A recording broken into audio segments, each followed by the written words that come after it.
আসসালামু আলাইকুম বন্ধুরা, তোমরা সবাই কেমন আছো? আশা করি ভালো আছো। আমিও তোমাদের দোয়া এবং আল্লাহ তাআলার অশেষ কৃপায় অনেকটাই ভালো আছি। তো এই দেখো, আজকে ইফতার করার পর অনেক দিন চা খাই না, রোজা এসে পর্যন্তই আসলে চা খাই না, কিন্তু চাটা খাওয়ার জন্য মনটা কেমন ব্যাকুল হয়ে থাকে। তো আজকে ইফতার করার পর মাগরিবের নামাজ পড়েই চা তৈরি করলাম।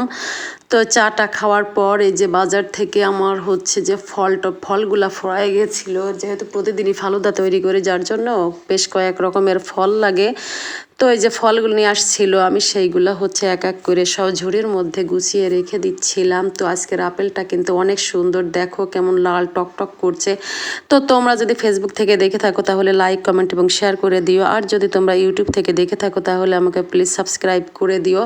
তো আমার যে আঙ্গুরও নিয়ে আসছে কিছু। তো আজকের আঙ্গুরগুলো অনেকটা সুন্দর, আঙ্গুরগুলো বেশ লম্বা লম্বা। তো আঙ্গুরগুলাও কিন্তু ফালুদার মধ্যে কেটে দিতে বেশ সুবিধাই হয়। তো আমি বলছিলাম যে বেকারি চেরি নিয়ে আসতে বাজার থেকে। তো বেকারি চেরিগুলা মিষ্টি হয়, তো যার জন্য এগুলো ফালুদার মধ্যে দিলে খুব ভালো হয়। তা কিছুদিন ধরে পাচ্ছিল না। তো যে ফলওয়ালার দোকানদার বলছিল যে এগুলা স্টোরে আসলে নাই, পচে গিয়েছে। তো যে আবার নতুন করে নিয়ে আসলে তখন যে নিয়ে আসবে। তো আজকে বাজারে যে আসলে চেরিগুলা পেয়েছে, যার জন্য যে চেরিগুলা নিয়ে আসছে।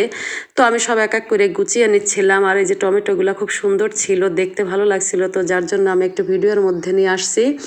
তো এদিকে দেখো, আমার যে আমি যে কলাটা নিয়ে আসতে বলেছি, আসলে ওই কলা কোনোদিনই নিয়ে আসে না। তো আমাদের ভাইয়া, তো উনি যে বাঙালি কলা যেগুলা খায়, আমাদের বাংলাদেশের যে কি জানি ঠোঁটে কলা নাকি কলা বলে, এই কলা যে কি ঠোঁটে কলা নাকি সরবি কলা, যাই হোক এই কলাটা নিয়ে আসে। আসলে আমার এই কলাটা পছন্দ না, তারপরে উনি নিয়ে আসছে।